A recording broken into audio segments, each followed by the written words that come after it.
Have you ever dirtied your helmet like really badly? So that muck that you see is 1,000 kilometers of riding about 5 or 6 days ago, and the helmet's been sitting there waiting for me to get to it because the last few days have been my let's fly a desk days in the office. So how do you clean this? The fastest way to do this is to not try and do anything magical. You get this is a roll of kitchen paper. You cut some of these pieces of papers off. Depending on how large and how efficient you want to be, you can cut them off and make them really small. You put them on top of the helmet like this, and you basically wet them as much as you can. I use a spray bottle. You can use any other way of wetting them if you like. The spray bottle makes it a little less messy.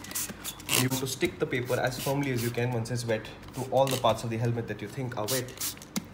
And more or less you are done. And now what I'm going to do is I'm going to come back in about 10 minutes. All the bugs that have hit the helmet and dried up will become loose and moist again, and then it'll be really easy to wipe them off without leaving any damage behind.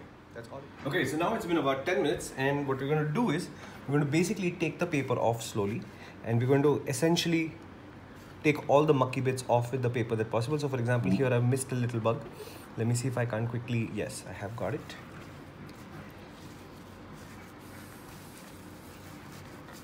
And as you take it off, use the same piece of paper now to take all the mucky bits off.